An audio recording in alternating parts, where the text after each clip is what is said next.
నమస్తే, నా పేరు డాక్టర్ ప్రసన్న లక్ష్మి, గైనకాలజిస్ట్ని. ఈరోజు మనం ఎర్లీ ప్రెగ్నెన్సీలో వచ్చే చేంజెస్ గురించి మాట్లాడుకుందాం. ఇప్పుడు ప్రెగ్నెన్సీ రావడమే కొంచెం లేట్ ఏజ్లో వస్తుంది. అది కూడా చాలా ప్రెషియస్ ప్రెగ్నెన్సీ అయి ఉంటుంది. సో ప్రతి ఒక్కళ్ళు కొంచెం ఎర్లీ ప్రెగ్నెన్సీలో తీసుకునే జాగ్రత్తల గురించి తెలుసుకోవడం అనేది చాలా మంచిది.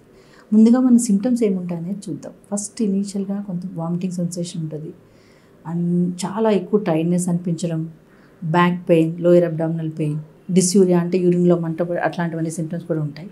దాని ఎందువల్ల అంటే యూట్రస్ అనేది మెల్లిగా గ్రో అవుతున్న కొద్దీ బ్లాడర్ మీద ప్రెషర్ పడి యూరిన్ ఎక్కువసార్లు వెళ్ళాల్సి రావడము, యూరిన్లో మంట రావడం అనేవి జరుగుతుంటుంది.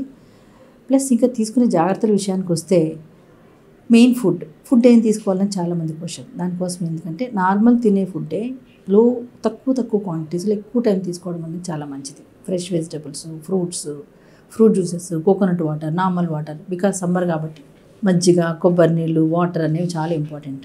ఎందుకంటే ఎనర్జీ అనేది ఉండాలి. సో స్టిల్ ఇంకా ఎక్కువ వీక్నెస్ అనిపిస్తుంటే గ్లూకాన్ డి పౌడర్ వాడుకోవచ్చు, ఓఆర్ఎస్ శాచెట్స్ కానీ ఎలక్ట్రాల్ పౌడర్ లాంటివి కూడా తీసుకోవచ్చు. నెక్స్ట్ మెయిన్ ఇంపార్టెంట్ థింగ్ వచ్చి rest.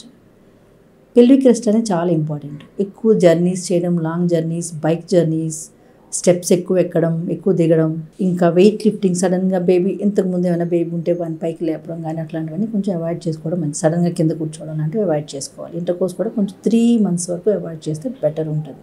So in case previous ప్రెగ్నెన్సీలో ఏమైనా ఇష్యూస్ ఉండి, ప్రీవియస్ ప్రెగ్నెన్సీలో బ్లీడింగ్ వచ్చి ప్రెషియస్ ప్రెగ్నెన్సీ అయి ఉంటే కంపల్సరీ బెడ్ రెస్ట్ అనేది ఒక్కొక్కసారి అడ్వైజ్ చేయాల్సిన అవసరం అయితే ఉంటుంది. ఇన్ కేస్ ఏమైనా స్పాటింగ్ వచ్చి మధ్యలో బ్లీడింగ్ కొంచెం కనిపిస్తే కూడా రెస్ట్ తీసుకోవాల్సిన అవసరం అయితే ఉంటుంది. ఫుడ్ విషయానికి వస్తే అవాయిడ్ చేయాల్సినవి పపాయ, పైనాపిల్ లాంటివి అవాయిడ్ చేయాలి. మిగతావన్నీ ఫ్రెష్ ఫ్రూట్స్, వెజిటబుల్స్ అనేవన్నీ తీసుకోవడం అనేది మంచిది.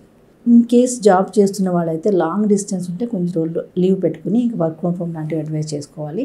3 months తర్వాత కొంచెం వాళ్ళు మొబిలైజ్ అయ్యి నార్మల్ వర్క్స్ అది చేసుకోవడం అనేది జరుగుతుంది. ఇన్ కేస్ డాక్టర్ని కన్సల్ట్ చేసి స్కానింగ్ అంతా బాగుంటే డాక్టర్ని కన్సల్ట్ చేసుకుని వాళ్ళు ట్రీట్మెంట్ తీసుకోవడం అనేది మంచిది. Thank you.